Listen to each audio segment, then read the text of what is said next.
સુરત શહેરની સ્થાનિક સ્વરાજની સંસ્થાઓની ચૂંટણી માટે આજે ઉમેદવારી ફોર્મ ભરવાનો અંતિમ દિવસ હોવાથી સમગ્ર જિલ્લામાં રાજકીય પક્ષો અને ઉમેદવારોમાં ભારે ધમધમાટ જોવા મળ્યો।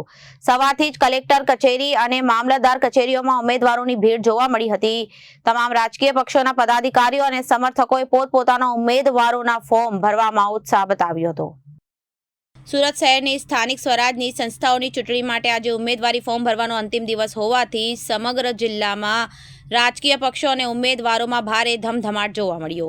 સવારથી જ કલેક્ટર કચેરી અને મામલતદાર કચેરીઓમાં ઉમેદવારોની ભીડ જોવા મળી રહી છે। તમામ રાજકીય પક્ષના પદાધિકારીઓ અને સમર્થકોએ પોતપોતાના ઉમેદવારોના ફોર્મ ભરવા ઉત્સાહ બતાવ્યો। ખાસ કરીને સુરત શહેરના વોર્ડ નંબર 12માં કોંગ્રેસ ઉમેદવારો દ્વારા જોરદાર પ્રચાર કરવામાં આવી રહ્યો છે। કોંગ્રેસના ઉમેદવારોએ આજે ઉમેદવારી ફોર્મ ભર્યા બાદ સીધા જ મતદારો સુધી પહોંચવા માટે ડોર ટુ ડોર પ્રચાર કર્યો। તેઓ ઘરે ઘરે જઈને મતદારોને પોતાની માંગણીઓ અને ચૂંટણીઓ લડવાના મુદ્દાઓ સમજાવતા જોવા મળ્યા। આજે વોર્ડ નંબર 12માં કોંગ્રેસ ઉમેદવારો મોડી રાત્રે સુધી પ્રચાર કરતા દેખાયા અને વોર્ડની વિવિધ શેરીઓ અને ગલીઓ પર ઉમેદવારોના સમર્થકો સાથે સ્થાનિક મતદારોને સંબોધતા જોવા મળ્યા હતા। મારું નામ હાજીભાઈ ચાંદીવાલા, હું માજી chairman minority department. Door to door પ્રચાર કરવામાં આવ્યો,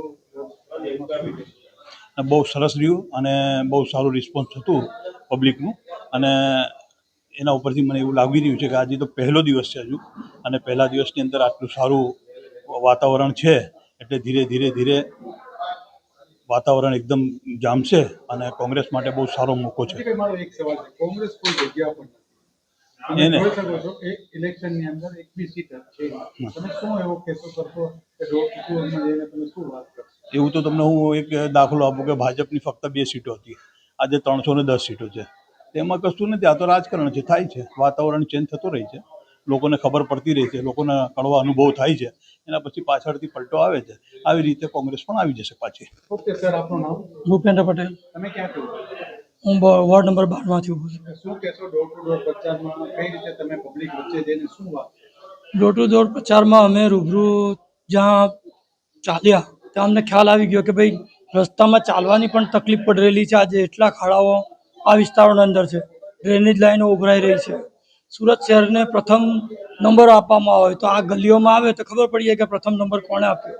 અમને તો એવું લાગે કે ભાજપ જે રીતે ખોટી નીતિ અપનાવે છે તે જ રીતે આ નંબર 1 મેળવવા માટે પણ ખોટી નીતિ અપનાવી અને નંબર જાહેર કર્યો એવું લાગે છે। તમે વોર્ડ નંબર ક્યાં? વોર્ડ નંબર 12માંથી મેં ઉમેદવારી કરી છે। કઈ જગ્યા પર રહેવા છો? નાણાવટ, કુબેરનગર, સૈયદપુરા અને મૈદરપુરા। તમે આજે મહિલાઓ સાથે વાતચીત કરી, શું વાતચીત કરી? મહિલાઓએ ખૂબ જ સારો રિસ્પોન્સ આપ્યો છે। એમણે કીધું છે આ વખતે અમારે બદલાવ લાવવો જ છે અને કોંગ્રેસની સાથે અમે મજબૂતાઈથી જોડાયેલા છીએ। આ વખતે અમારે કોંગ્રેસને જીતાડવી જ છે। શું મુદ્દો લઈને જશો? અમે અત્યારે ડોર ટુ ડોર પ્રચારમાં ગયા અને હજુ પણ જઈશું।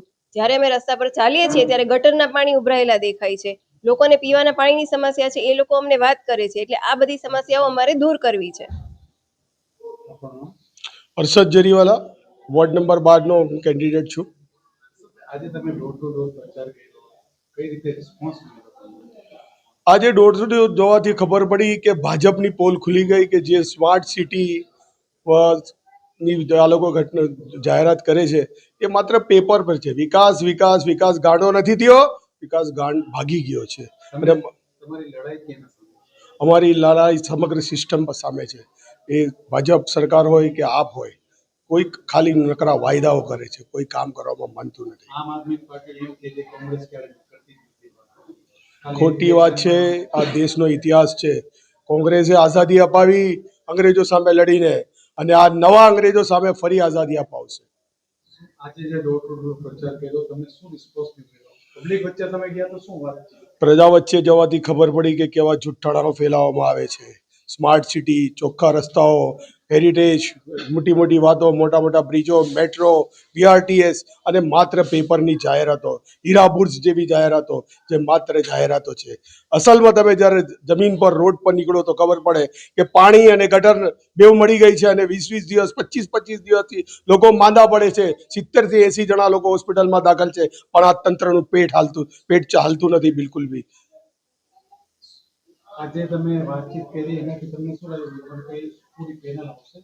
તો આ તો જે વોર્ડ છે ને એ તો પરંપરાગત ગુજરાતના વિભાજન પછી મહારાષ્ટ્રમાંથી ભાજપ કોંગ્રેસનો કમિટેડ વોર્ડ રહ્યો છે. માત્ર 94માં અને છેલ્લા ઇલેક્શનમાં આ વોર્ડ ગુમાવવામાં આવ્યું, એ બી ખોટી રીતે સીમાંકન કરવાના કારણે.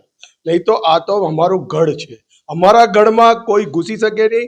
જો ઘૂસી ગયા છે તો એ લોકોને કાઢવામાં આવશે અને પ્રચંડ બહુમતીથી અમે જીતવાના છે. 120 સીટમાંથી કેટલી કોંગ્રેસને આપશે? બોર્ડ બનવાનું છે. બોર્ડ એક વસ્તુ સમજો, લોકોમાં એટલો બધો કડાટ છે, જીએસટી, નોટબંધી અને આ મોંઘવારી, પેટ્રોલના ભાવ જુઓ, ડોલરના ભાવ જુઓ, 62 રૂપિયા પર બરાડા પાડતા હતા, 105 રૂપિયા થઈ ગયું. 24,000 ગોલ્ડ હતું, 1.5 લાખ રૂપિયા થઈ ગયું. મોંઘવારી ત્રાહિમામ છે, ગેસના બાટલા મળતા નથી, લોકો પાસે પૈસાનો અછત છે, લોકો પાસે રોજગારી નથી, લોકો પાસે કામ ધંધો નથી, લોકો ધંધો ખોલીને બેઠા છે પણ જીએસટી પાસે વેરાનો એટલો મોટો વધારો છે કે 100 રૂપિયાની કમાણી પર 50 રૂપિયા, 70 રૂપિયા પેનલ્ટી કરવામાં આવે છે અને 16% જેવો ટેક્સ 100 રૂપિયા પર છે.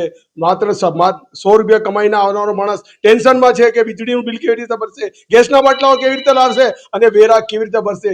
એની સામે જ્યારે વેરાના જે તારીખો થાય છે એટલે માત્ર 15 દિવસની અંદર નોટિસ આપવામાં આવે છે અને સીલ મારવાની વાત થાય છે.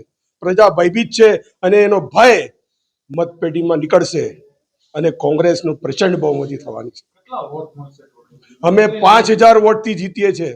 27,000 થી 28,000 વોટ મેળવીને અમે ભાજપને 5,000 થી 5,500 વોટથી સમગ્ર સુરતમાં હાઈએસ્ટ સરસાઈથી હરાવવા જઈ રહ્યા છે. Bureau report BTS news Surat.